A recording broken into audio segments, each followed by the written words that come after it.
Como o senhor se chama e onde o senhor nasceu? Meu nome é... Esqueci de ligar o microfone. Ah, sim. É importante, né?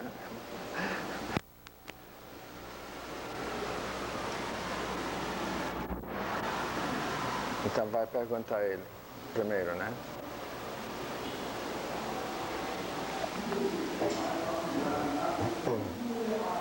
Ok.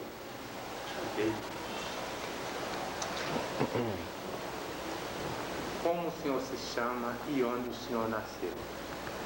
Meu nome é Pedro Micallef. Eu nasci na ilha de Malta. Malta é um país, é um grupo de ilhas que fica entre a Itália e a África. A distância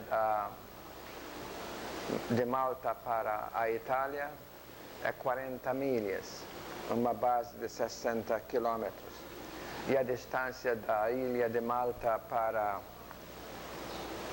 a África é 200 milhas, que é quase 300 quilômetros.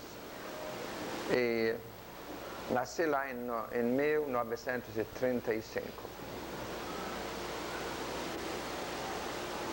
Os seus pais nesse período trabalhavam em quê? Meu pai era funcionário no hospital dos doentes mentais. Ele trabalhava no jardim do hospital e fazia as coisas que os médicos queriam. Minha mãe tinha 10 filhos, eu sou o 7º filho. Tinha 6 irmãs antes de mim, depois eu nasci, o 7º filho, e depois de mim vieram 3 homens. No seu período de lazer, de criança, o que o senhor fazia? Como era? De manhã a gente ia para a escola, como todo menino vai hoje, e depois à tarde nós íamos para ajudar meu pai numa pequena terra que nós tínhamos. Meu pai tinha galinha, tinha vacas, tinha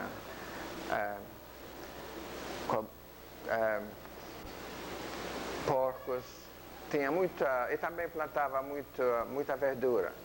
A gente tinha ovos em casa, tinha verdura, batata, tudo isso que a terra produz. E isto era bom porque houve a Guerra Mundial de 1940 até 45. Então em casa, nesse tempo de guerra, sempre tinha pão na mesa. E meu pai era uma pessoa muito boa que até dava, não vendia não, dava produtos para os vizinhos comerem. Porque era uma época muito difícil, muito difícil para encontrar pão, encontrar comida.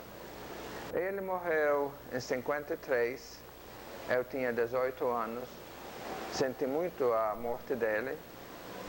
E minha mãe trabalhava em casa, cozinhando, faz o que toda mulher faz, casada, quando está em casa. Cuida dos meninos, lavando a roupa e preparando comida para o marido e para os filhos.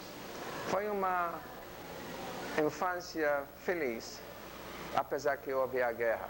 Malta foi muito bombardeada. Em 1943, a ilha foi mais bombardeada do que a própria Londres. Foi muito bombardeada. Tinha meninos que a professora nos dizia: Miguel não vem hoje para a escola porque a casa dele foi bombardeada, a bomba caiu em cima do quarto dos pais, os pais morreram, todos dois, e ele sobreviveu. Então foi uma época difícil, mas ao mesmo tempo foi feliz, porque menino não tem problema, tem a comida na mesa, não é? E nesse período conturbado de guerra, havia festa? Que festa o senhor comparecia essa...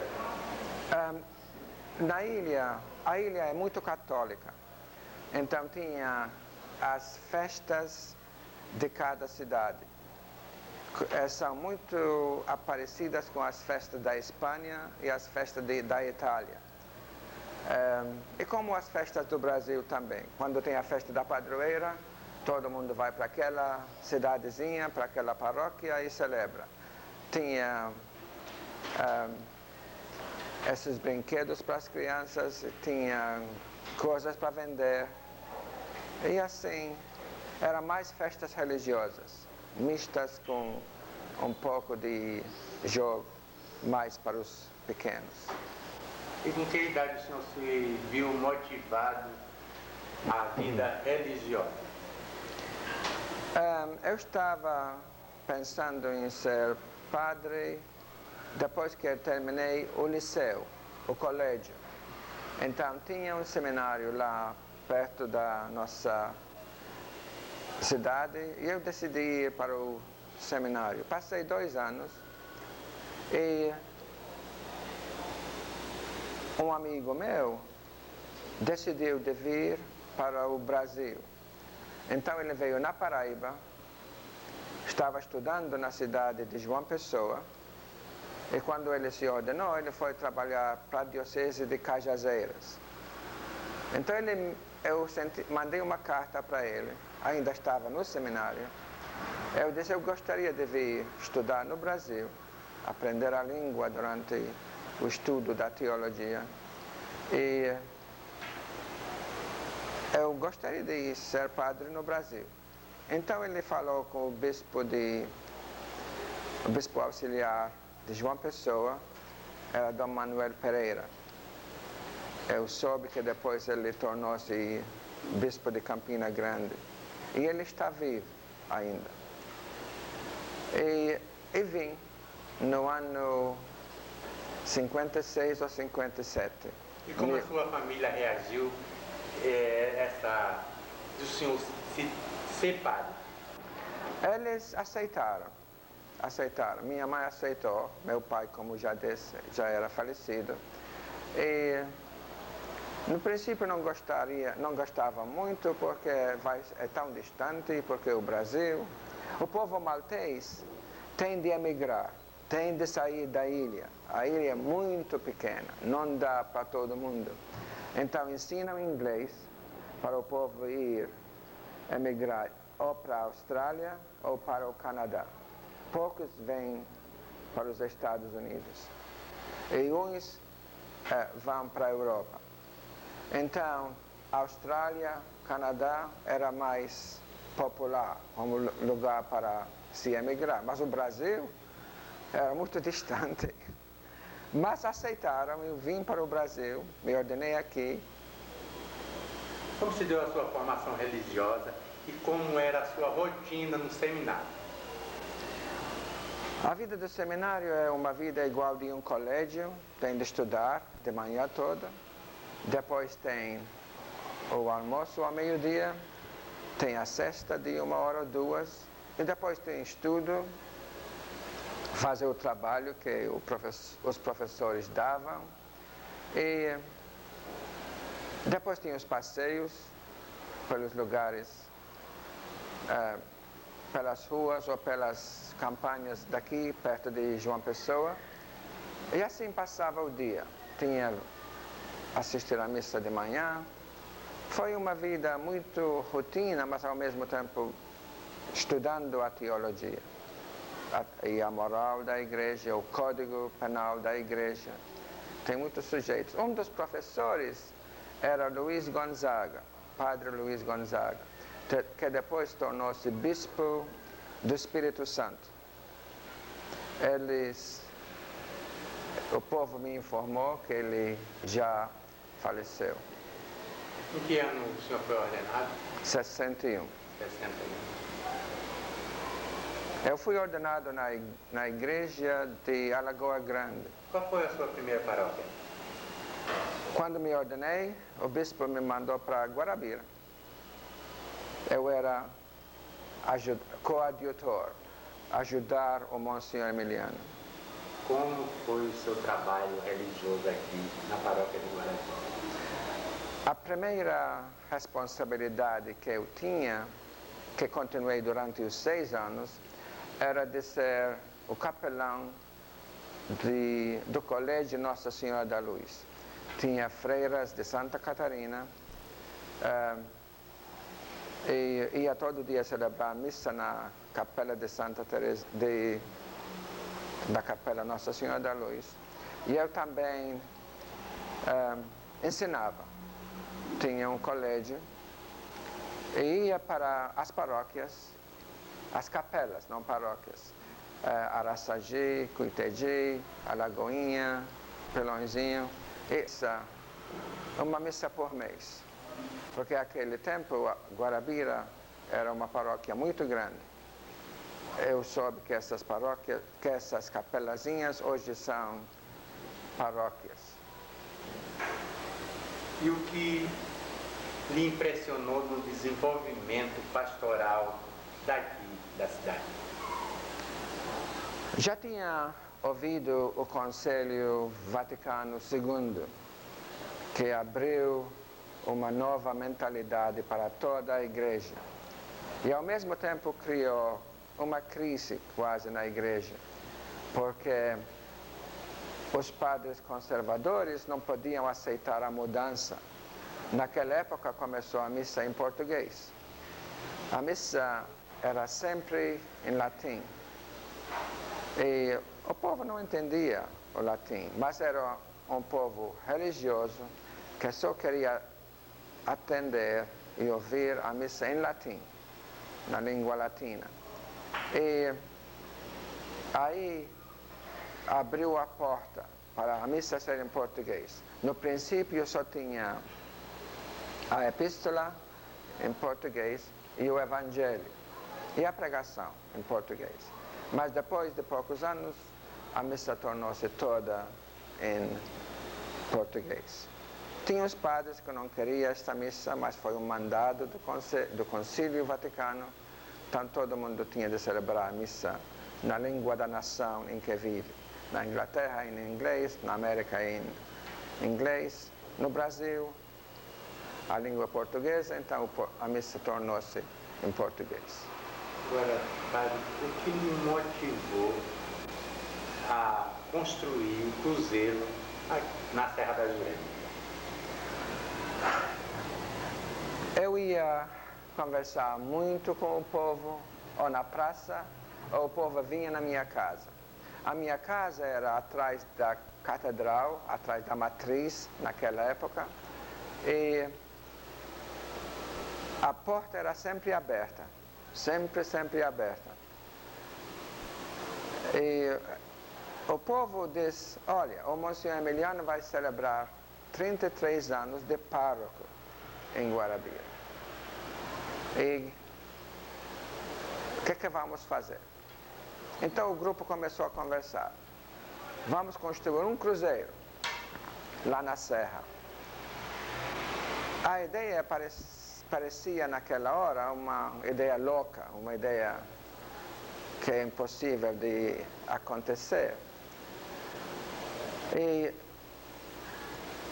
construindo uma cruz lá na Serra, os outros continuaram dizendo, vai fazer a cidade crescer e expandir para o bairro novo, passar o mercado velho e subir até onde a cruz vai ficar.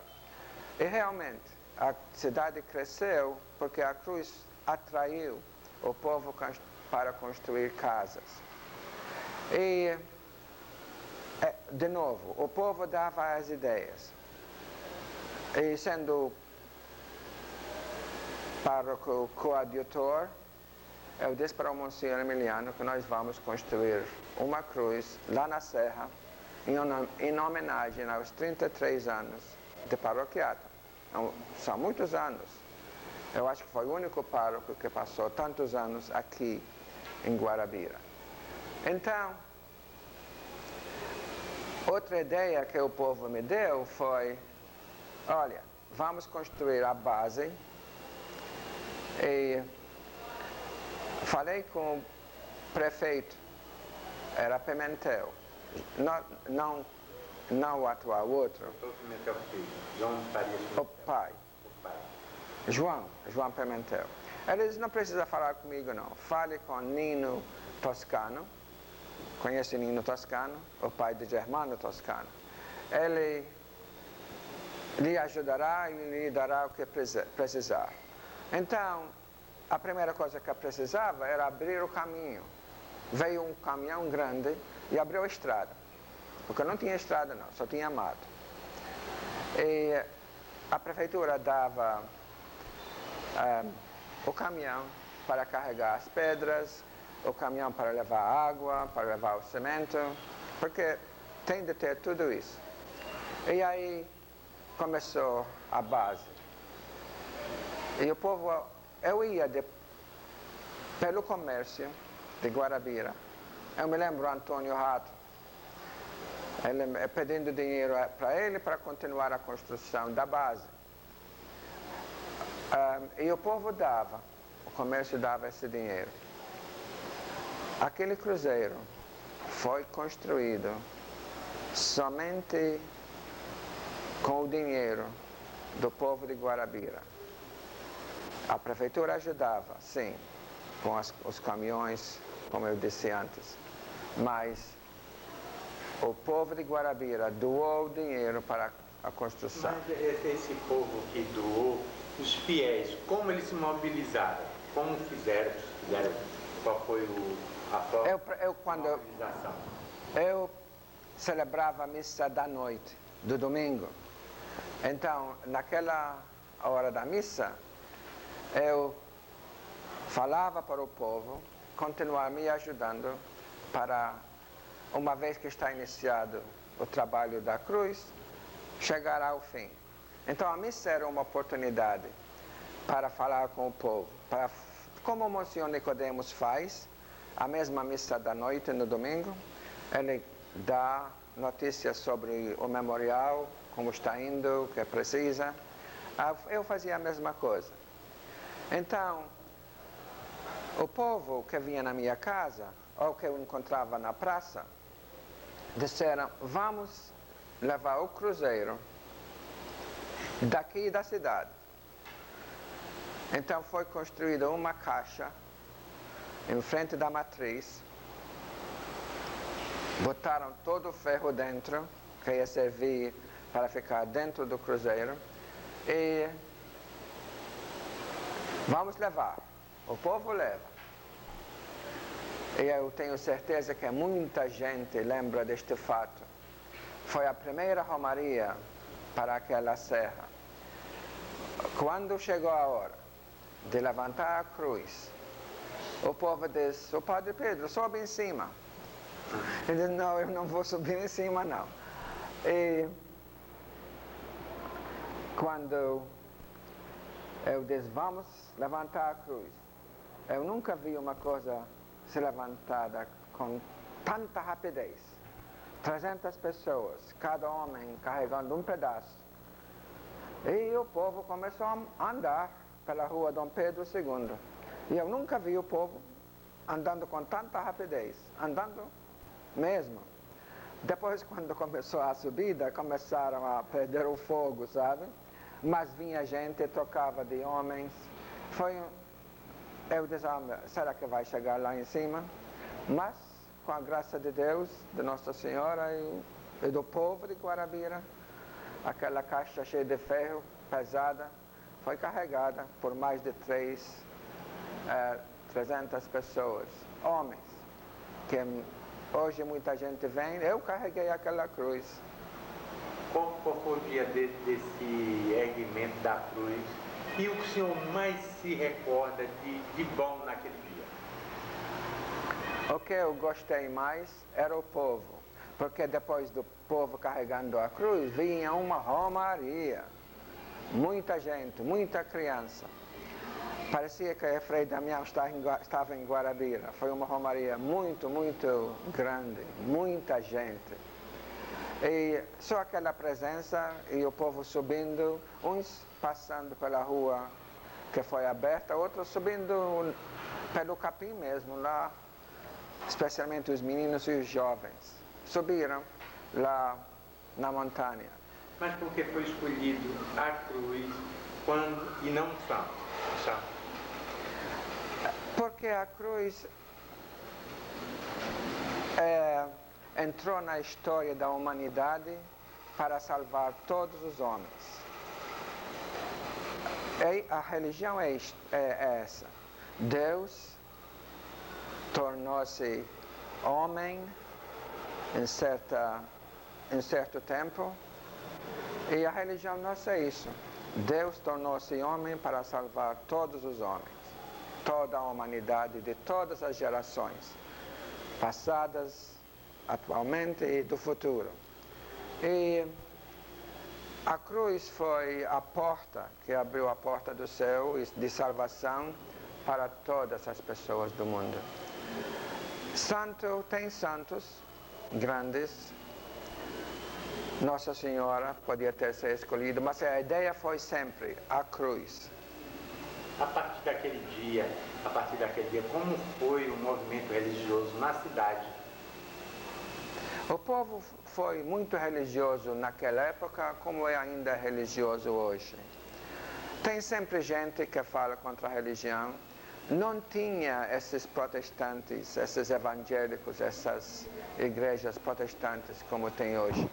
Tinha uma igreja protestante lá em Santa Teresinha, no alto, e eles tinham um alto-falante e cantavam.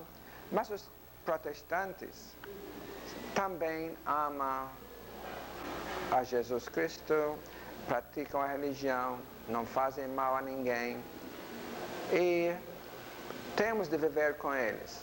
É pena ver um evangélico conversando, brigando com um católico. Isso não deve acontecer, não. Nós devemos viver em união, porque temos o mesmo Deus. Eles não acreditam em Nossa Senhora, mas hoje já tem gente que na igreja protestante que querem trazer a mãe de Jesus para a igreja evangélica. Houve muita romaria nesse período que o senhor estava aqui? Quando a terminada e botaram o azulejo, tudo aquilo, o Monsenhor Emiliano foi convidado para celebrar a missa e benzer a cruz. Então fizemos uma romaria, outra romaria.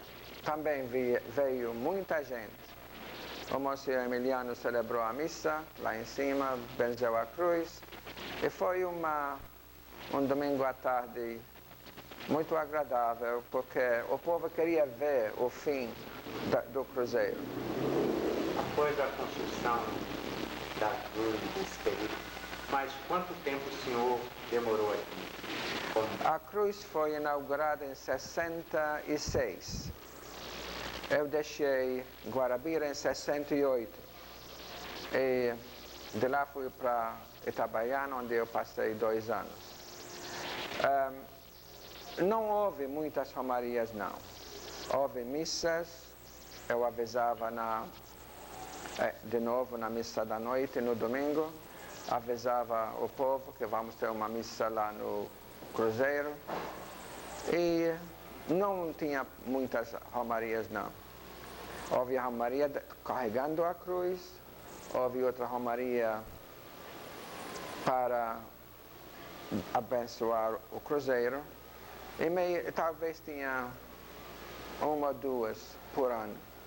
E assim cresceu e veio a ideia das romarias para o cruzeiro. O povo começou a acender velas, assim. E hoje, como o senhor vê o erguimento do monumento Frei Damião lá na Serra das Gremas? Eu acho uma das coisas mais lindas de Guarabira. O Monsenhor Nicodemos teve esta grande ideia de honrar o Frei Damião. Frei Damião, eu me lembro, ele veio para Guarabira porque foi convidado pelo Monsenhor Emiliano, Ele veio para Itabaiana quando eu passei 2 anos em Itabaiana. Frei Damião é um homem santo. E o Papa João Paulo II já começou o início de fazer ele santo. É um processo muito longo. O Papa João Paulo II fez mais santos em seus 26 anos de Papa do que todos os papas dos séculos passados. Muitos santos e beatos. E esse Papa vai certamente continuar o processo que o Papa antes dele fez. Papa Bento XVI é um homem inteligentíssimo, ele é teólogo. E alguns dizem que um Papa inteligente como o Papa Leão XIII foi naquela época. É um Papa que viajou mais do que todos os papas dos séculos passados. Ele viajou tanto que o homem podia ir para a Lua e voltar para a Terra 3 vezes. Ele veio para o Brasil 3 vezes, o Papa João Paulo. O Papa Bento XVI vai o processo da beatificação de Frei.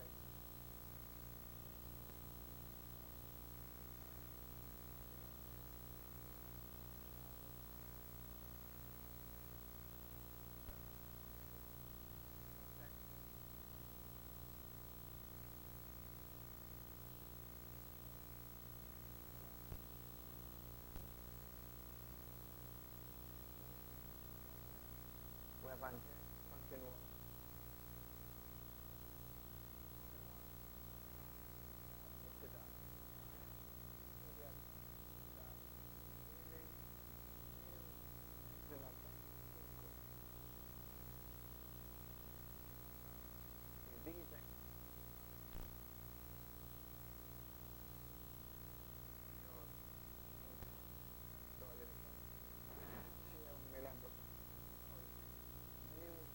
Pessoas.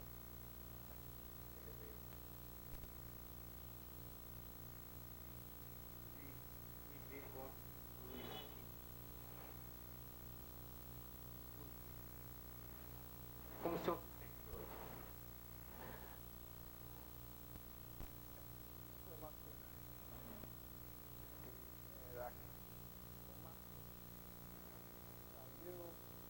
Da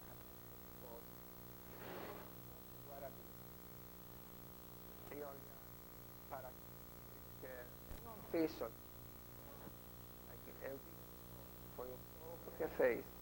Foi o dinheiro do povo de Guarabi. O Cruzeiro de Padre Pedro, como uns chama, é o Cruzeiro de Guarabi. Ele é lembrado como o Cruzeiro de Guarabira. Eu me sinto muito feliz, orgulhoso. Eu dou graças a Deus que isto aconteceu. E hoje o senhor regressa para encontrando. Como o senhor se sentiu encontrando, além do Cruzeiro, o monumento ao Frei Damião? Precisava construir o Cruzeiro antes de construir o memorial. É um fato histórico que ninguém pode negar. Frei merece ser honorado, conhecido e talvez no futuro os capuchinos vão a Guarabira. A diocese pode construir um convento deles perto do memorial e celebrar naquela capelazinha que o Monsenhor Nicodemos está construindo e fazer algo semelhante à Nossa Senhora Aparecida. Eu fui lá, Senhora Aparecida, dia 3 de agosto. É um de hora em hora. O padre redentorista celebra a missa, uma missa muito emocionante. Faz a consagração do povo que está presente, Nossa Senhora Aparecida. E talvez isso vai acontecer no futuro. Os frades capuchinos, celebrar a missa, lembrar Frei Damião, talvez quando Frei Damião se torna santo, isto vai acontecer. O bispo de Guarabira tem o poder de convidar os frades capuchinos para ir e morar num convento perto de Frei Damião. É um monumento muito bonito. O Monsenhor Nicodemos me levou ontem e subimos lá em cima, aquela ventania gostosa e uma praça grande que cabe muita gente. É uma coisa bonita, uma coisa que toca o espírito da pessoa. E Guarabira, o que mudou, se mudou, na sua visão, se foi para melhor, o que mudou? Guarabira cresceu. Você lembra que eu deixei Guarabira em 68? Faz muito tempo. E a cidade terminava lá perto do mercado. Não tinha casas depois do mercado. Tinha pouquíssimas casas. O bairro do Cordeiro só tinha uma rua. Hoje o Cordeiro é quase uma cidadezinha. E a cidade de Guarabira cresceu para todos os lados. Essa foi a primeira coisa que se nota. Como Guarabira cresceu. E eu acho que Guarabira cresceu porque houve o Cruzeiro. O Cruzeiro influenciou a cidade a crescer. Temos muitas igrejas protestantes que não tinha tanto na minha época. Na minha época, como eu disse, tinha uma igreja protestante. Hoje tem muitas. Não somente em Guarabira, tem igrejas protestantes em João Pessoa, em São Paulo. Estão crescendo. E isto faz pena porque o povo que está se tornando protestante hoje é um povo católico. Povo que acredita em Jesus Cristo, povo que acredita em Nossa Senhora, estão deixando a religião para se tornarem protestantes. Acredita só na Bíblia. E não quero falar contra eles, mas a religião católica é um caminho que leva para Deus. Com o erguimento, o senhor falou que Guarabira cresceu com o erguimento do Cruzeiro. Hoje, o monumento a Frei Damião, o senhor vê o crescimento de Guarabira como? O crescimento, por causa do memorial, vai fazer Guarabira um lugar turístico e um lugar santo. Muita gente, muitos ônibus vêm para Guarabira para visitar o memorial. O memorial é tão grande. Dizem que o memorial é a segunda estátua mais alta no Brasil. Todo mundo conhece o Cristo Redentor. É um monumento muito bonito que eu conheço. E o memorial, sendo a segunda estátua mais alta do Brasil, vai ser visitada muito. Essa estátua vai ser um centro de atração, não somente para o povo da Redondeza, mas vai ser centro de atração de todo o Brasil. O povo vai para o Cristo Redentor, o povo vai para Nossa Senhora Aparecida e o povo vai para visitar o memorial. So, vai ser um centro turístico que vai ajudar a economia de Guarabira. O povo vai ir em Guarabira. E o povo vai rezar, que é muito importante, lá na estátua. Vai acender vela, vai pedir a Frei Damião para interceder em frente de Deus, para curar gente das doenças, para livrar o pensamento dos maus. Vocês sabem que o diabo anda todo dia. E o diabo quer pegar quer pegar o povo. Então, Frei Damião vai ser um instrumento, como santo, de ajudar o povo, ser espiritual, para continuar sendo da Igreja Católica e para continuar professando a fé que o povo de Guarabira tem. O povo de Guarabira tem muita fé e o povo do Brasil tem muita fé. Eu estava com o Monsenhor Nicodemos na catedral e tinha uma mulher rezando, tocando aquele crucifixo que tem junto do altar-mor. Ela tocando, beijando, rezando. E se nota que a reza vem do coração. É isso que o monumento vai fazer para o povo. Agora, padre, e hoje com essa renúncia sua ao celibato, como está a sua vida religiosa? Nós vamos para a missa. Meus filhos foram educados na Igreja Católica, batizados, confirmados. E, graças a Deus, espero que continuam católicos. Não são casados ainda, mas se querem casar, eu sei que vão casar na igreja.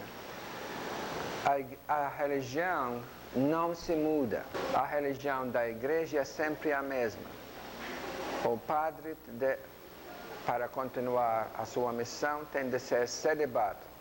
Essa é na igreja. Então, eu sabia que quando ia deixar para me casar, eu sabia que não podia mais exercer o ministério. E eu sou ordenado para toda a vida, porque é padre para toda a vida. Mas não posso praticar o ministério, celebrar a missa, ouvir confissões. Eu entendo isso, mas essa foi uma decisão minha, pessoal. Falando sobre a Igreja Católica, sempre ensina a verdade.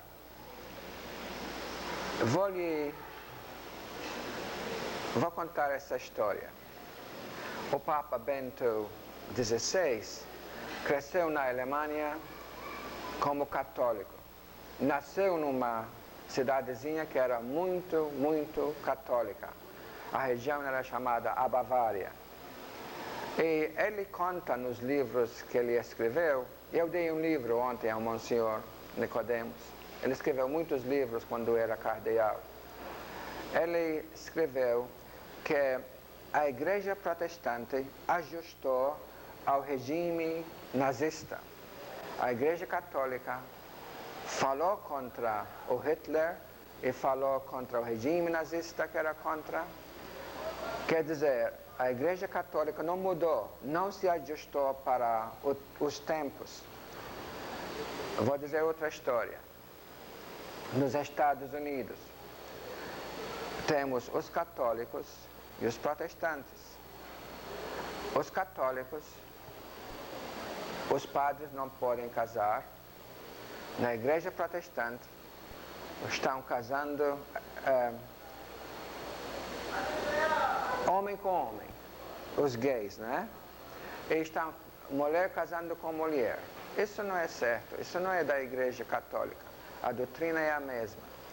E os protestantes estão fazendo e celebrando esses casamentos, homem com homem, mulher com mulher. Os protestantes estão se ajustando para os tempos de hoje. Por exemplo, vamos dizer, os hospitais. O hospital católico não faz o aborto, mas um hospital que pertence à Igreja Protestante fazem o aborto, porque o tempo exige fazer aborto. A Igreja não aceita o divórcio. A Igreja Católica é a mesma. A doutrina sempre é a mesma. E não se ajusta. Então, o que o Papa Bento XVI diz, nós vamos continuar sendo a Igreja, porque a doutrina que Jesus Cristo ensinou continua a mesma. Sendo o senhor, tem algum parente seu ou filho que, influenciado pelo senhor, tenha seguido a carreira católica? Não sei. Não sei. Tem muita gente que se torna padre, mas a vocação vem de Deus. Não tem ninguém da sua família que Eu tenho um sobrinho. Tenho um sobrinho que é padre, filho da minha irmã. Ele já tem seus 50 anos de idade. Você acha que foi vocação mais ou menos pelo... Eu também tinha um tio que era padre. Então, meu tio, eu e meu sobrinho são padres. Eu tenho certeza que influenciou um pouco, mas eu não era o único que influenciou, porque eu já estava no Brasil quando ele se ordenou. Mas ele não quis vir para as missões, mas ficou lá na ilha de Malta. Hoje, se esse seu sobrinho lhe pedisse um conselho de renunciar ao celibato, o que o senhor diria para ele? Eu aconselho para não deixar,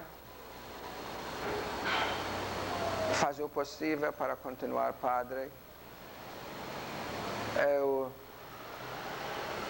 Porque nós somos padres para toda a vida. Deus quis isto de mim. Eu fiz isto porque eu quis. E não estou arrependido não, por ter deixado o sacerdócio e o celibato. Mas os planos de Deus são tão diferentes, quem sabe porque isto aconteceu, não é? Para nós terminarmos, o que o senhor gostaria de dizer para Guarabira? Eu espero que Guarabira continue sendo abençoada por Deus, por Nossa Senhora, por Frei Damião, porque o povo de Guarabira que faz a cidade. Eu quero convidar os estudantes que temos em Guarabira, tem muitos colégios. Eu quero convidar todos os estudantes para começar a amar mais fora de si e deixar o amor entrar dentro de si, porque uma vez que entra este amor, nós somos outras pessoas. Por exemplo, ontem eu fui para o orfanato Dom Ulrico. Tinha mais de 150 crianças lá. Meninas de 5 anos, talvez para 16 anos. Meninas bonitinhas, olhos abertos, vieram nos abraçar. Minha esposa Fátima passou anos no orfanato Dom Ulrico, em João Pessoa. E nós compramos 4 sacos de chocolate e damos chocolate para todo mundo e ainda sobrou chocolate para todas essas meninas. Mas elas vieram nos abraçar. Essas crianças só querem carinho, mais do que o chocolate. Abraçaram a Girlene, Ana Fátima, meu filho Eric, me abraçaram o motorista da prefeitura, que é Antônio. Só querem amor. Então, o que eu estou dizendo para vocês, estudantes, toma sobre sua proteção um órfão. Visite esses orfanatos. Eu digo isso não somente para estudantes, mas para todo o povo. Vai visitar os órfãos. É uma coisa boa. Vão visitar os doentes. Espero que os estudantes de Guarabira assumam a responsabilidade de ensinar uma pessoa para escrever, para ler. Temos tanta gente. Não vamos esperar o governo que dá dinheiro, porque o governo não pode fazer tudo. O governo muitas vezes pensa em si. Estamos passando por uma crise muito séria nesta época, nesses dias que estou aqui. Ninguém sabe se o presidente falou ou se vai falar ainda. Cheguei na época que ouvi José Dirceu falar, o Roberto Jefferson falar. Estamos passando por uma crise que espero que passe.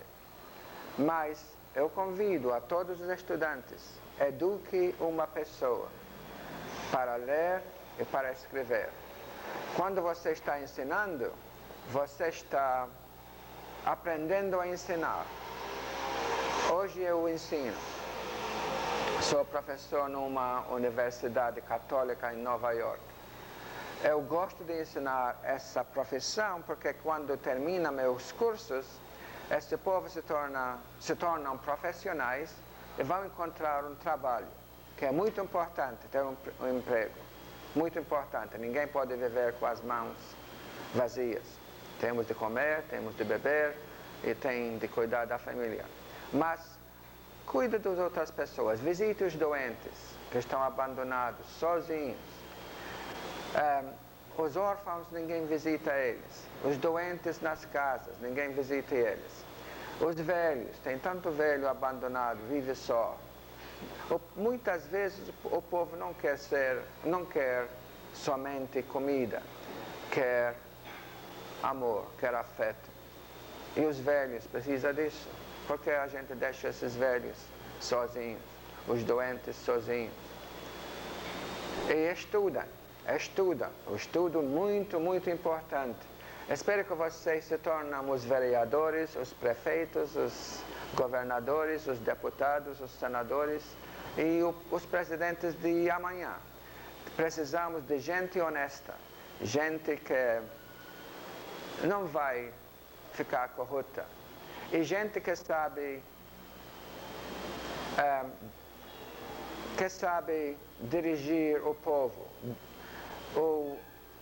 Um presidente, um governador, um prefeito tem de saber o que está acontecendo na sua casa e não deixar os outros cometer a corrupção que está acontecendo. Isso não deve acontecer, corrupção. Isso está acontecendo porque vocês, adultos, não tomaram a responsabilidade de correr ou de serem candidatos. Se ganhar ou não ganhar, isso não importa. Mas ao menos você tentou ser algo.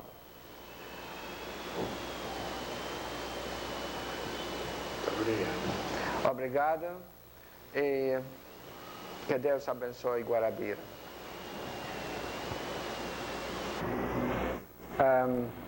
O que foi que me impressionou mais em Guarabira, nos 6 anos que eu passei aqui, era a liderança do Monsenhor Emiliano de Cristo. Era um pouco conservador, mas ele fazia isto por causa da igreja, como ele pensava. Uma mulher, uma moça, não podia comungar sem o véu, porque se alguém aproximava sem o véu, ele embaraçava muito aquela pessoa. Então todo mundo vinha com o véu na cabeça. Tinha gente que tinha medo dele, mas isso era o jeito dele. Eu conversei com o Monsenhor Nicodemos quando ele estava com os planos de trazer os ossos dele, e eu concordei. É uma ideia muito boa de trazer os ossos do Monsenhor Emiliano e enterrar de novo na catedral. Ele amava essa igreja, amava Nossa Senhora da Luz. Ele rezava muito a Nossa Senhora. Ele era uma pessoa santa de outro jeito. O Monsenhor Nicodemos, por exemplo, é o pároco de Guarabira. Ele ama Nossa Senhora, ele ama Frei Damião. Mas é uma pessoa que cativa o povo. É uma pessoa que traz outros para serem católicos. Ele fala com o povo, escuta com o povo. E eu acho que o Monsenhor Emiliano me deixou uma marca muito grande na minha pessoa. E eu não queria ser padre como ele, mas queria ter a fé, queria ser religioso ou mais religioso do que ele, mas eu queria ser do meu tipo, da minha personalidade, porque cada um tem sua personalidade. Padres são como professores. Você pode ter 10 professores, 10 pessoas ensinando a ti, mas cada pessoa vai ensinar diferente, porque cada professor tem a sua maneira, seu jeitinho de ensinar. Eu ensino de um jeito, você vai ensinar de outro jeito. Mas, no fim, o assunto, o objeto que nós queremos ensinar está lá. No meu tempo, a catedral era chamada a matriz de Nossa Senhora da Luz. A matriz daquela época tinha o altar-mor, altar muito grande, que tem em muitas igrejas do Brasil inteiro. Quando cheguei para Guarabira 2 anos passados, eu vi que o altar foi tirado. Tem uma divisão na igreja. Uns querem renovar a igreja, fazer só o altar atual que o padre celebra olhando o povo. E outros queriam que o altar-mor permanecesse lá e fazer esse altar como uma mesa para o padre celebrar a missa olhando o povo. Precisava tirar aquele altar-mor, ou devia ter deixado lá.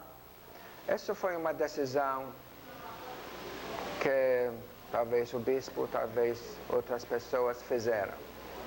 Precisava tirar, eu não sei. Foi tirado. Seria bom reconstruir aquele altar? Essa é uma pergunta que somente o bispo, com os padres, com o povo decidir. Devia deixar como está, sem o altar-mor do tempo passado, ou reconstruir. Hoje o senhor vê mais bonito como está ou antigamente? Porque a igreja era velha e foi construída há tantos anos passados, na minha opinião, deviam ter deixado o altar. Se fosse uma igreja nova, construída hoje, não precisava aquele altar. Por exemplo, eu fui no Vaticano, que tem onde o Papa celebra a missa. Nada mudou. O altar está lá, olhando o povo. Vai para outras... A Catedral de São Patrício, em Nova York, não tem... O altar-mor ficou lá. E agora tem o altar-mesa, olhando para o povo. Então, é melhor com o altar-mor ou sem o altar-mor? Na minha opinião, eu posso estar errado, e se eu fosse o padre, eu deixaria o altar-mor. De novo, se fosse uma igreja nova, moderna, então não precisava daquele altar-mor. Mas a decisão foi feita, e quem sabe, talvez algum dia eles vão aquele altar-mor. Qual foi outro monumento que o senhor também achou que desapareceu também como o altar-mor da igreja?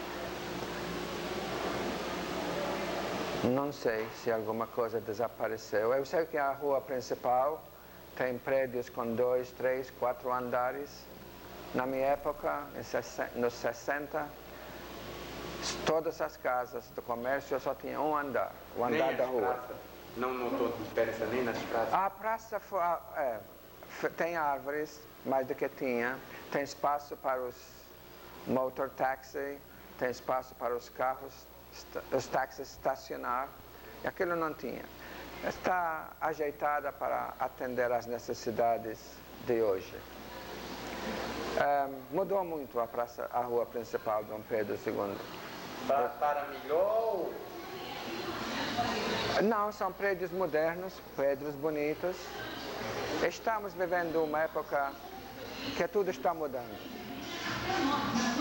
Claro, espero que continua assim. Não tinha outro vigário, era outro pai Pedro, não tinha. Não, agora não, na sua época. Era mais grande, eu acho que era mais grande. Eu lembro que a minha mãe muito católica também, e não perdia a missa, e a lembrança que eu tenho é que ela também às vezes diz assim, pode ser que eu não.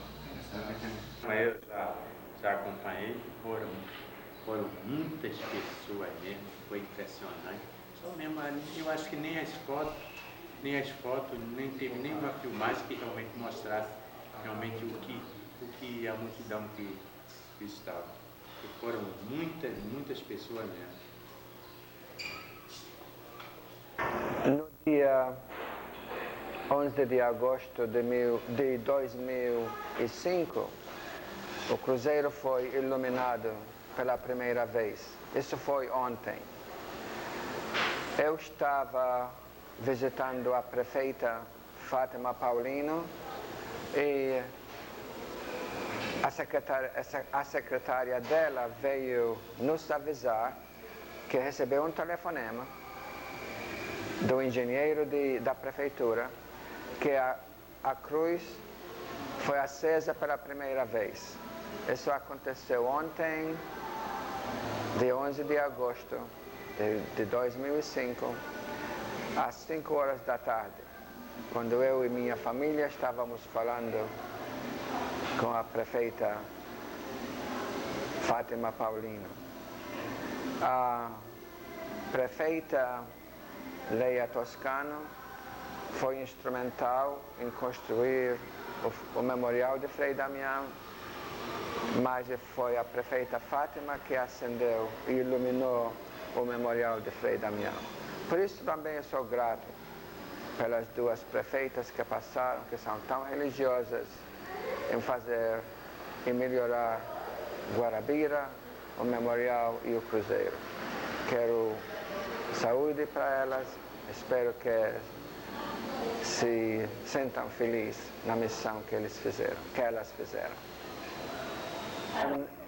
Não, deixa eu perguntar. A pergunta. A ideia de construir o cruzeiro estava tudo alicerçado para se construir hoje o monumento ao Frei Damião? Na minha cabeça, não. Eu também acho que no pensamento do povo daquela época não estavam pensando no outro monumento lá em cima. Tinha uma discussão, onde vamos construir o cruzeiro?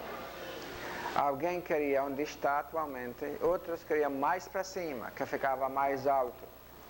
Mas ficamos contentes em construir o cruzeiro na montanha mais perto, porque a montanha mais perto já é distante, era distante naquela época para subir lá em cima. Então parece que foi tudo da providência divina de construir o crucifixo, a cruz lá onde está, e depois chegou outra ideia do Monsenhor Nicodemos de construir o memorial mais para cima ainda. Mas para Frei Damião vai ser um instrumento para a gente chegar a Cristo. Frei Damião não é Deus, mas é instrumento para o povo chegar a Deus. Nossa Senhora também não é Deus, mas é um instrumento para o povo chegar a Jesus Cristo e a Deus. São instrumentos. Todos os santos são instrumentos para chegar a Deus, porque Deus, nós viemos de Deus e nós vamos para Deus.